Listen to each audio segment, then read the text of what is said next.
ನಮಸ್ಕಾರ. ವನಜಾ ಮಲೆನಾಡು ಬಂದಾಯಿತು, ಹೊಸ ವಿಡಿಯೋ ತಂದಾಯಿತು. ಬನ್ನಿ ಇವತ್ತು ಕರ್ಣ ಸೀರಿಯಲ್ಲು ಹೇಗೆ ಮೂವ್ ಆಗ್ತಿದೆ, ಏನು ಸ್ಟೋರಿ ನೋಡೋಣ. ಅದಕ್ಕಿಂತ ಮುಂಚೆ ನನ್ನ ವಿಡಿಯೋಕ್ಕೆ ಸಬ್ಸ್ಕ್ರೈಬ್ ಮಾಡಿಲ್ಲ ಅಂದರೆ ದಯವಿಟ್ಟು ಸಬ್ಸ್ಕ್ರೈಬ್ ಮಾಡ್ಕೊಳ್ಳಿ, ಹಾಗೆ ಒಂದು ಲೈಕ್ ಕೊಡಿ. ಇಲ್ಲಿ ಕರ್ಣನ ಚಿಕ್ಕಪ್ಪ ಮತ್ತು ಅತ್ತೆ ಇಬ್ಬರೂ ಕೂಡ ಇಲ್ಲಿ ಪ್ಲ್ಯಾನ್ ಮಾಡ್ತಾ ಇದ್ದಾರೆ. ಅಂದರೆ ಅಣ್ಣ ಕರ್ಣನ ಅಪ್ಪ ಎಲ್ಲ ಆಸ್ತಿನೂ ಕರ್ಣನಿಗೆ ಬರೆದು ಬಿಡ್ತಾರೆ, ನಮಗೇನು ಸಿಗಲ್ಲ ಅಂತ ಹೇಳ್ಬಿಟ್ಟು ಇವರಿಬ್ಬರದ್ದು ಪ್ಲ್ಯಾನ್ ಆಗಿರುತ್ತೆ. ಇವ್ರು ಏನಾದರೂ ಮಾಡಿ ಕರ್ಣನ ಮುಗಿಸ್ಬಿಟ್ರೆ ಇವ್ರಿಗೆ ಆಸ್ತಿ ಆಗುತ್ತೆ ಅಂತ, ಇವ್ರ ಹೆಂಡತಿ ಮಕ್ಕಳಿಗೆ ಅವಳ ಗಂಡ ಮಕ್ಕಳಿಗೆ ಆಸ್ತಿ ಆಗುತ್ತೆ ಅಂತ ಈ ಥರ ಪ್ಲ್ಯಾನ್ ಮಾಡ್ಕೊಳ್ತಾರೆ ಇವರಿಬ್ಬರೂ. ಆದರೆ ಅದರಲ್ಲಿ ಅವನಿಗೆ ಇನ್ನೊಬ್ಬ ಅಣ್ಣನಿಗೆ ಮೋಸ ಮಾಡಿ ಇವಳೇ ಹೊಡ್ಕೋಬೇಕು ಅಂತೇಳ್ಬಿಟ್ಟು ಈ ಕರ್ಣನ ಅತ್ತೆ ಅಲ್ಲಿ ಇನ್ನೊಂದು ಸಂಚು ಮಾಡ್ತಿರ್ತಾಳೆ. ಎಲ್ಲ ವಿಷಯನೂ ತಿಳ್ಕೊಂಡು ಅಲ್ಲಿ ಒಂದು ಕಡೆ ಸಂಚು ಮಾಡ್ತಿರ್ತಾಳೆ. ಇದೆಲ್ಲ ತಿಳ್ಕೊಂಡಂಥ ನಿಧಿ ಅವಳು ಏನು ಮಾಡ್ತಾಳೆ, ಇವರು ಚಾಪೆ ಕೆಳಗೆ ತೂರಿದ್ರೆ ಅವಳು ರಂಗೋಲೆ ಕೆಳಗಡೆನೇ ತೂರುವಂಥ ಐಡಿಯಾ ಇದೆ ಅವಳಿಗೆ. ಹಾಗಾಗಿ ಅವಳು ಇದಕ್ಕೆಲ್ಲ ಕೇರೇ ಮಾಡಲ್ಲ. ಕರ್ಣ ರಾತ್ರಿ ಏನಾಗುತ್ತೆ ಅಂದರೆ 8 ಪೇಷೆಂಟ್ಗಳು ಬಂದಿರ್ತವೆ ಆಪ್ರೇಷನ್ನಿಗೆ. ಅಂದರೆ ಇವನು ಮಕ್ಕಳು ಡಾಕ್ಟ್ರ್ ಆಗಿರೋದ್ರಿಂದ ಪ್ರೆಗ್ನೆಂಟು ಡೆಲಿವರಿ ಕೇಸ್ ತೊಗೊಳ್ಳೋದು.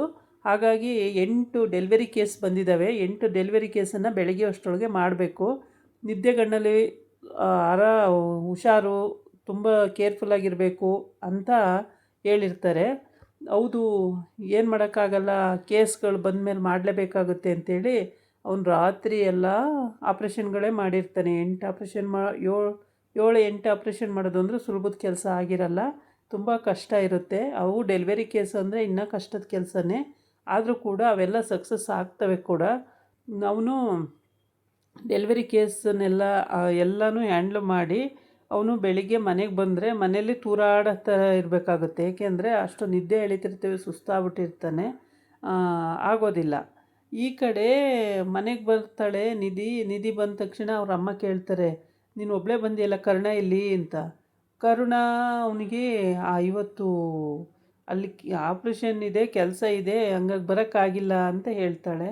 ಆಗಿಲ್ಲ ಅಂದರೆ ಏನರ್ಥ, ಬರಬೇಕಲ್ವ ಮನೆಗೆ, ಇಷ್ಟೊತ್ತು ಯಾಕೆ ಬಂದಿಲ್ಲ ಅಂತೇಳ್ಬಿಟ್ಟು ಮತ್ತೆ ಕರುಣನಿಗೆ ನಿಧಿಗೆ ನಿಧಿ ಇವಾಗ ಬರ್ತಾಳೆ ಮನೆ ಒಳಗಡೆ. ಬಂದ ತಕ್ಷಣವೇ ಅವ್ರ ಅತ್ತೆ ಓ ನಿಧಿ ಇವಾಗ ಬಂದ್ಯಾ, ಬಾ. ಕರ್ಣ ಎಲ್ಲಿ, ಇಷ್ಟೊತ್ತಾದರೂ ಏನು ಮಾಡ್ತಾಯಿದ್ರಿ, ಇಷ್ಟೊತ್ತವರೆಗೂ ಬರಬೇಕಲ್ವ ಮನೆಗೆ, ಇಷ್ಟೊತ್ತವರೆಗೂ ಇರ್ತಾರ ನರ್ಸಿಂಗ್ ಹೋಮಲ್ಲಿ ಅಂತೆಲ್ಲ ಕೇಳ್ತಾಳೆ. ಹೌದು, ಟೈಮ್ ಆಗೋಯ್ತು ಬರೋದು ಅಂತ ಹೇಳ್ತಾಳೆ. ಆಮೇಲೆ ಕರ್ಣ ಎಲ್ಲಿ ಅಂತ ಕೇಳ್ತಾಳೆ. ಕರ್ಣ ಇವತ್ತು ಆಪ್ರೇಷನ್ ಕೇಸ್ ಇದೆ, 7 ಅಥವಾ 8 ಆಪ್ರೇಷನ್ ಕೇಸ್ ಇದೆ, ಅಷ್ಟನ್ನು ಅವನು ಹ್ಯಾಂಡಲ್ ಮಾಡಬೇಕಾಗಿದೆ ಅಂತ ಹೇಳ್ತಾಳೆ. ಅಷ್ಟೊಂದು ಡೆಲಿವರಿ ಕೇಸು ಹ್ಯಾಂಡಲ್ ಮಾಡಬೇಕು, ಅಯ್ಯೋ ರಾಮ, ಏನು ಮಾಡ್ತಾನೆ ಅಷ್ಟೊಂದು ಕೇಸೆಲ್ಲ, ಅಯ್ಯೋ ಹೆಂಗೆ ಮಾಡ್ತಾನೆ ಅಂತ ಎತ್ತೋ ತಾಯಿ ಅಲ್ವಾ ಕರುಣೆ ತೋರಿಸ್ತಾರೆ. ಆದರೆ ನಿಧಿ ಏನಕ್ಕೆ ಬಂದಳು ಅಂತ ಗೊತ್ತಿಲ್ಲ. ಅವಳು ಕೂಡ ಡಾಕ್ಟ್ರೇ ಆಗಿರೋದ್ರಿಂದ ಅವಳು ಮೋಸ್ಟ್ಲಿ ಶಿಫ್ಟು ಚೇಂಜು ಅನಿಸುತ್ತೆ, ರಜಾ ಹಾಕ್ಕೊಂಡು ಬಂದಿರಬೇಕು. ರಾತ್ರಿ ಡ್ಯೂಟಿ ಹಗಲು ಡ್ಯೂಟಿ ಅಂತ ಇರುತ್ತಲ್ಲ, ಆ ರೀತಿ ಏನಾದರೂ ರಜಾ ಹಾಕ್ಕೊಂಡು ಬಂದಿದ್ದಾಳೆ ಅನಿಸುತ್ತೆ. ಆಮೇಲೆ ಮಾತಾಡ್ತಿರ್ತಾಳೆ. ಮಾತಾಡುವ ಟೈಮಿಗೆ ಹಿಂಗೆ ಕ್ಯಾಸುವಲಾಗಿ ಮಾತಾಡೋದು. ಆ ಟೈಮಿಗೆ ಇವರೆಲ್ಲ ಮನೆಯವರು ಯಾರೂ ಕಾಣಿಸ್ತಾ ಇಲ್ಲ, ಮನೆ ತುಂಬ ಜನ ಇದ್ದಾರೆ ಇವ್ರ ಮನೆಯಲ್ಲಿ. ಅಪ್ಪನಿಂದ ಹಿಡ್ದು ಮತ್ತು ಚಿಕ್ಕಮ್ಮ ಚಿಕ್ಕಪ್ಪ, ಅವರು ಇವರು, ಚಿಕ್ಕತ್ತೆ ಮಾವ ಅಂತ ಎಷ್ಟೋ ಜನ ಇದ್ದಾರೆ. ಆದರೆ ಇವರು ಸುಳ್ಳು ಹೇಳೋಕ್ಕೆ ರೌಡಿಗಳು ಅಲ್ಲಿ ನರ್ಸಿಂಗ್ ಹೋಮನ್ನು ಅವರು ಇದಕ್ಕೆ ತಕ್ಕಾಗಿ ಸಾಲ ಇದೆ ಅಂತ ಹೇಳ್ಬಿಟ್ಟು ಆ ಥರ ತೊಗೊಂಡ್ಬಿಟ್ಟಿದ್ದಾರೆ. ಆ ಬೋರ್ಡನ್ನು ಕೂಡ ಚೇಂಜ್ ಮಾಡಿಸ್ಕೊಬಿಟ್ಟಿದ್ದಾರೆ. ಆ ಬೋರ್ಡ್ನ ನೋಡಿನೂ ಕೂಡ ಅವಳು ಕೇಳಿದ್ಲು, ಈ ಬೋರ್ಡನ್ನು ಯಾಕೆ ಚೇಂಜ್ ಮಾಡೋರೆ ಅಂತ. ಅದಕ್ಕೆ ಬೋರ್ಡೇನು ಚೇಂಜ್ ಮಾಡಿಲ್ಲ. ಅಷ್ಟೊತ್ತಿಗೆ ಕರ್ಣ ಬರ್ತಾನೆ. ಇವಳು ದಬ್ಬಿ ಅಂತಿರ್ತಾಳ.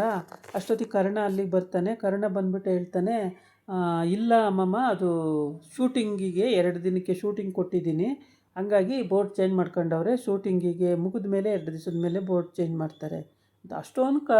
ಅಷ್ಟೊಂದು ಖರ್ಚು ಮಾಡಿ ಅದೆಲ್ಲ ಮಾಡ್ಸೋಕ್ಕೆ ಯಾಕೋ ಹೋಗ್ತಾರೆ, ಅವೆಲ್ಲ ಹಂಗೆ ಇರಬೇಕಲ್ವಾ ಅಂತ.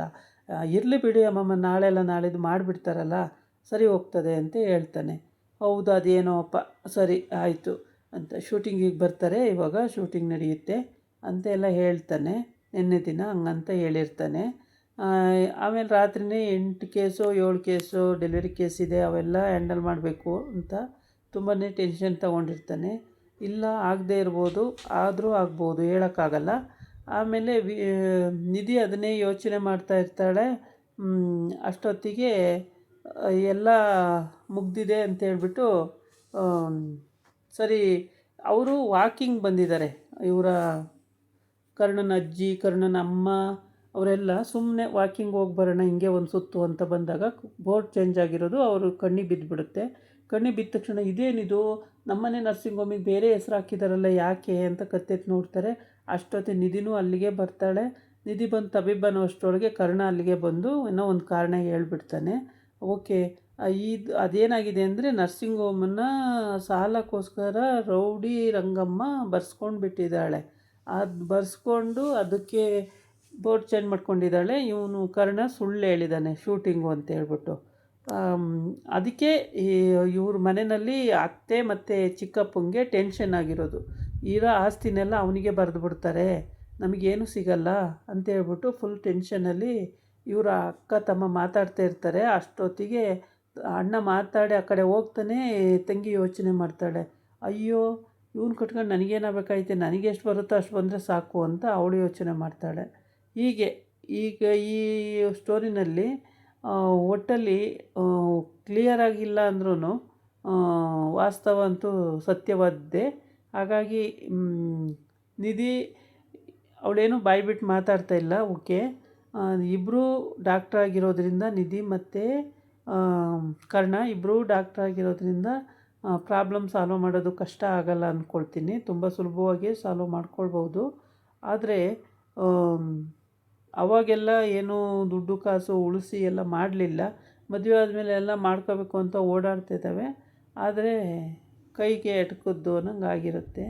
ಯಾಕಾಗಲ್ಲ, ಹಾಗೇ ಆಗುತ್ತೆ ಅಂತೇಳ್ಬಿಟ್ಟು ಒಂದು ದೃಢ ನಿರ್ಧಾರ ಮಾಡಿಕೊಂಡ್ರೆ ಇವರು ಗೆಲ್ಬೋದು, ಏನೂ ತೊಂದರೆ ಆಗಲ್ಲ. ಸೂಪರು. ಒಂದು 10-15 ಜನಕ್ಕೆ 100 ಜನಕ್ಕೆ ಟ್ರೀಟ್ಮೆಂಟ್ ಕೊಟ್ಟು ಅಂತ ತಿಳ್ಕೊಬೋದು. ಇದಾಗಿತ್ತು ಇವತ್ತಿನ ವೀಡಿಯೋ. ನಾಳೆ ಇನ್ನೊಂದು ವೀಡಿಯೋ ಜೊತೆ ಬರ್ತೀನಿ. ನಮಸ್ಕಾರ.